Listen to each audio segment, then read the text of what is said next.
What is up, everybody? Jordan here with the Deck Box, coming back to you today with another Forbidden Light deck profile. And this time we're actually going to be looking at a deck that we've seen in the past, quite a bit actually.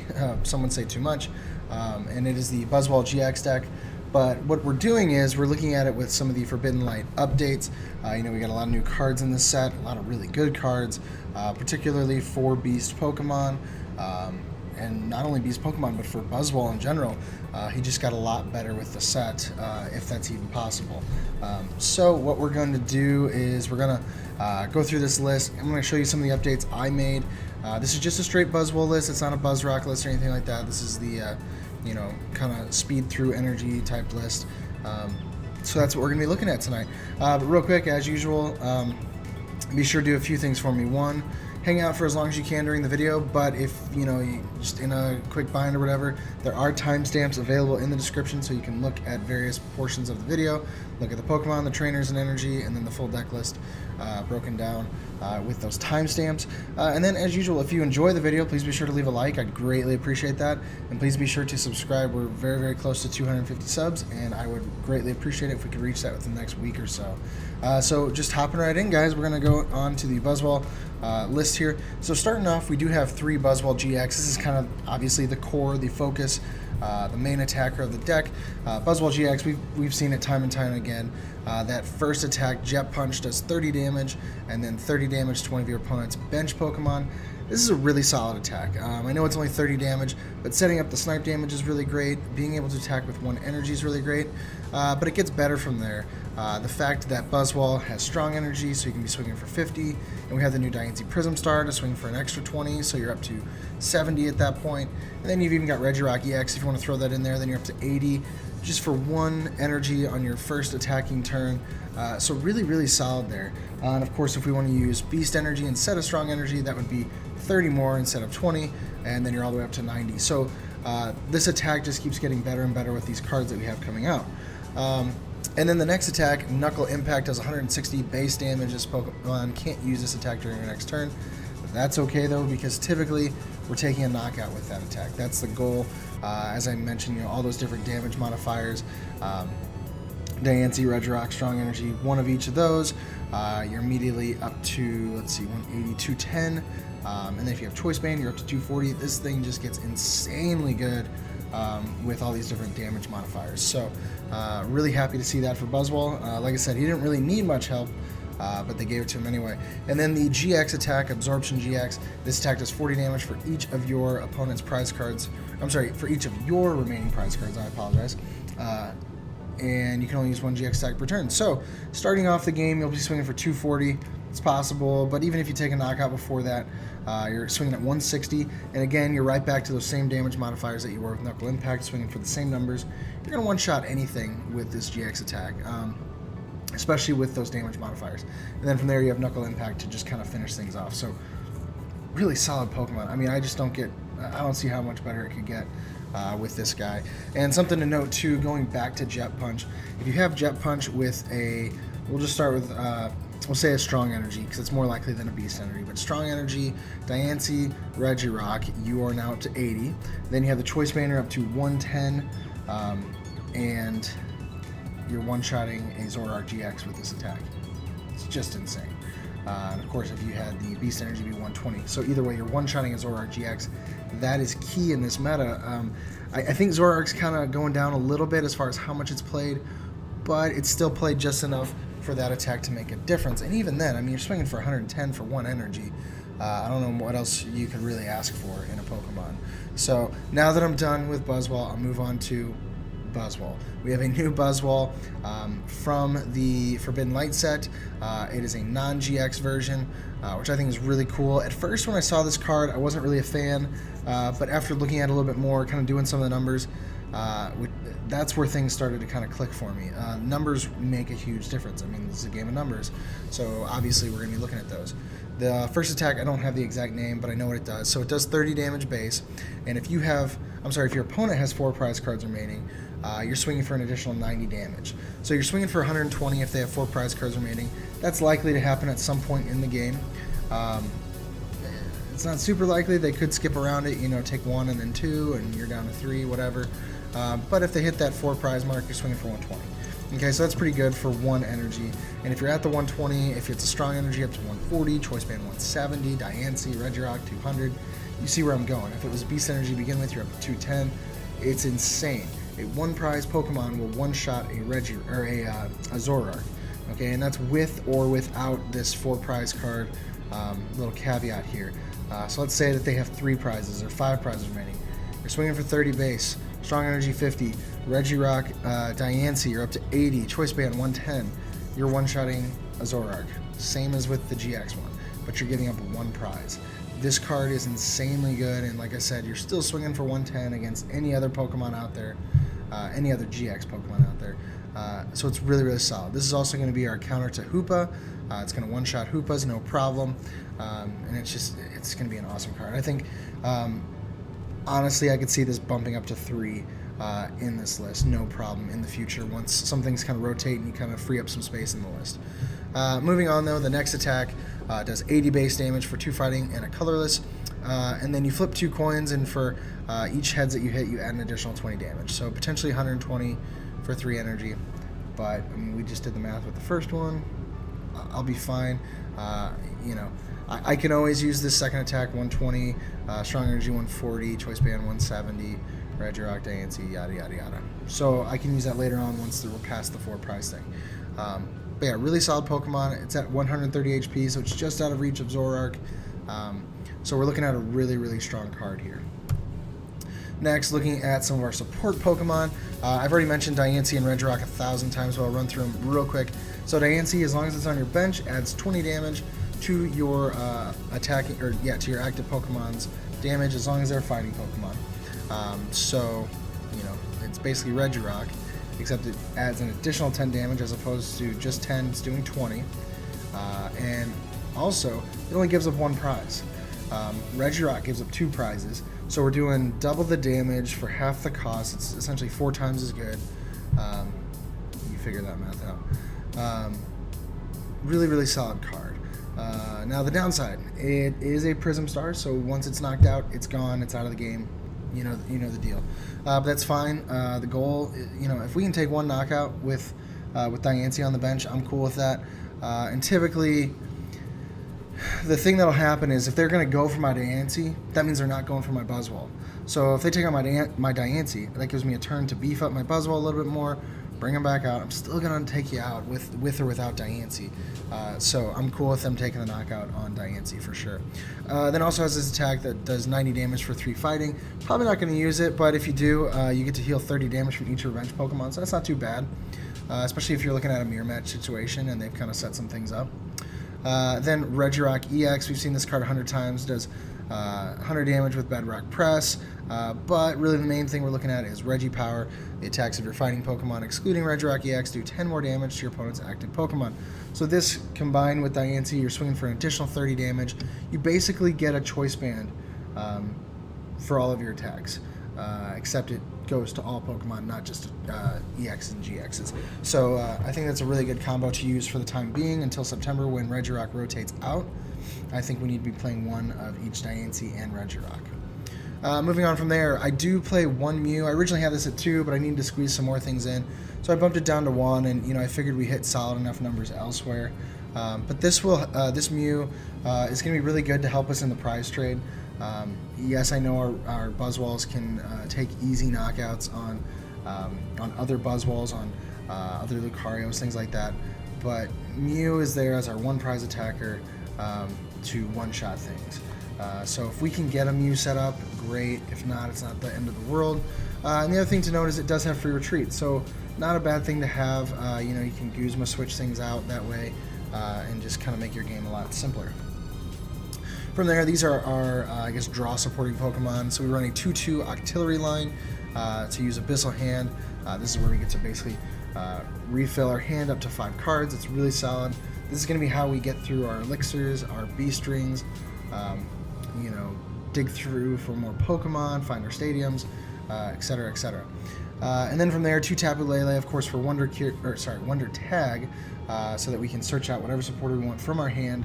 This allows us to set up quickly, to grab Guzmas to take the knockouts we want. That's what's really good about this deck, is we know that we can one-shot any Pokemon that our opponent brings against us. Pretty much any Pokemon, no issues. But if it's protected on the bench, we're going to have some problems. So we use Tapu Lele to be able to get the Guzma so that we can take the knockouts that we want to take. There's nothing worse than taking a knockout on something that's just not worth your time. So Lele kind of helps us mitigate that issue. Moving on from there, our draw supporters, we are looking at 3 Cynthia, 2 N, 1 Sycamore, and 1 Lily. Originally I had 2 Lily, but again, same as Mew, I had to squeeze some things in. I think, though, this should be pretty solid. I mean, 7 draw supporters plus auxiliaries. I'm okay with that. Typically the goal is turn 1, we want to kind of shrink our hand as much as possible, use that turn 1 Lily to clock up our hand. Sorry, I say clock up because I'm so used to Dialga now. To basically grow our hand back up to 8 cards and start with a fresh hand, essentially, from the very beginning. And, you know, it's not always a bad thing later if maybe you have some cards in your hand that you want to keep, but you're just digging for that one last card to fill out the combo. So Lily's really good for that. Sycamore, of course, we can dump some dead cards that we don't need and really dig through our deck. N's great for disruption. And then, of course, Cynthia's there for preservation of cards right now. It's going to be really interesting to see what happens in September when things like N and Sycamore both rotate. We're going to be looking at Cynthia and Lily at that point. We do have Sophocles. That's always a potential. So it'll be interesting to see. You know, will it be just a straight Cynthia Lily thing? I wouldn't be too upset by that. It would almost make sense. I mean, for a while we were looking at N and Sycamore. So who knows? Who knows what'll happen? Next, we have 3 Guzmas. You know, I've talked about this card already. Sorry, kind of cut off the bottom of the screen there. But yeah, these Guzmas they're there to take knockouts. That is the core of this card in this deck. We're not using it for any sort of stall thing. If we're playing a Guzma, we're taking a knockout. That's our goal.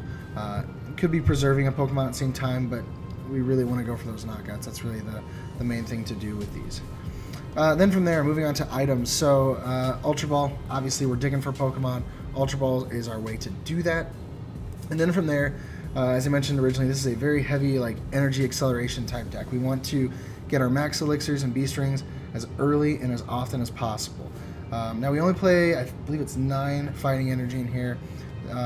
So we need to use the elixirs fast and early, but that's fine. We're going to be setting things up very quickly, and you know, once we hit those first few, we should be set up and good to go, get a couple of them running. If you don't know what B-string does, basically if your opponent has 3 or 4 prize cards remaining, you get to just go straight into your deck, grab 2 basic energy, and attach them to one of your beast Pokemon. So you can set up a Buzzwole in a turn. If you have a couple of these in your hand, say you have an elixir, 2 B-strings. You use your 2 B-strings on 2 separate Buzzwoles. You elixir, you hit it, you set up 1, and then you have an attachment in your hand. You set up 2 Buzzwoles in 1 turn. I know it's like a prime scenario, but even if just you had 1 B-string and an energy, you set up an entire Buzzwole in 1 turn. That is insanely good. That was always the biggest issue that people had with Buzzwole is, well, how am I going to get 3 energy on? You know, it's all fighting. There's no DCE. How am I going to do it? And we've worked it out really easily with Max Elixir.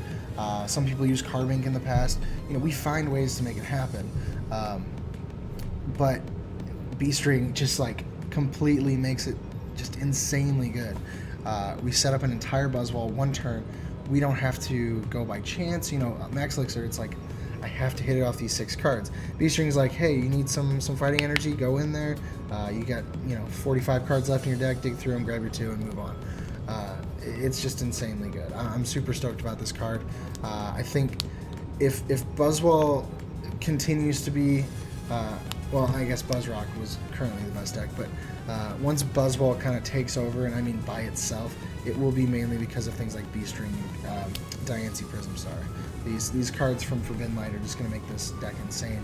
And I don't think this is one, when Ultra Prism came out, we all thought Leafeon, I'm sorry, not we, I didn't think it was, but most people thought Leafeon was going to be really, really good, and then just kind of flopped. I don't think this is a Leafeon scenario. We know that Buzzwole is good, and these cards just take him and make him so much better. So I'm super excited for that card.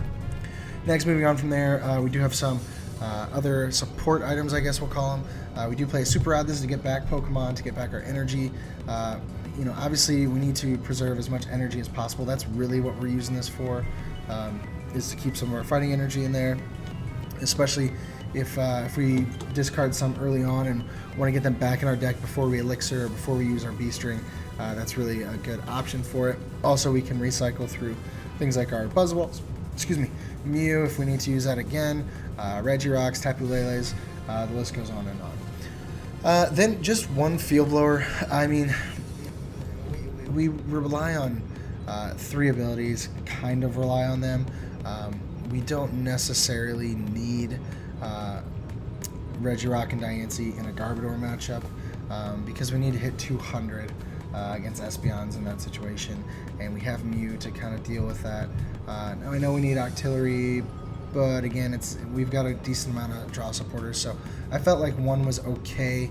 The core of the deck doesn't really require abilities. You know, if we're hitting our elixirs, if we're using our B-strings at the right time, we're taking pretty quick knockouts, so I don't think we'll have to deal too much with something like Garbotoxin. And then we use 1 special charge. You know, we're running fighting energy or strong energy, so this will help us to cycle those through our deck to use again. I'll be kind of sad when that card goes out. Then from there, for tools, we run 3 Choice Band. You know, I've talked about the numbers. Choice Band really helps us to hit those numbers. I mean, just insane numbers. It almost makes it too easy.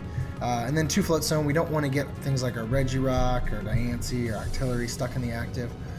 So we are going to play those 2 Floatstone. That's what they're there for. And it'll really help us to, again, just be able to take knockouts and not get stuck in the active. Then from there, we're playing 3 Stadium. This is kind of 3 Brooklet Hills. This is our setup to get our Pokemon out. You know, a lot of lists will play Bridget. This isn't one that I like to use Bridget with. I want to speed through, use Lily to set things up. So Brooklet Hill will get us things like Remoraid, like a second Buzzwole or Buzzwole GX, maybe our Regirock or Diancie, and we get to use this each turn as long as it's out there. Now the thing to consider is your opponent gets to use it as well. So my advice is if your bench is full at some point, field blower it away or something. You know, I know it sucks to use your only field blower on it, but you know, you just kind of got to be careful. And if you get enough Pokemon in your hand to start, maybe just don't play Brooklet, especially if they're playing a fighting deck as well. You know, there's just times where they can really feed off of it. They can get their initial deck search that way. They get to set up Pokemon that way. So it'll just be really interesting to see the dynamics in the future of how it plays out. We already know kind of how it plays out, but we'll see in the next format.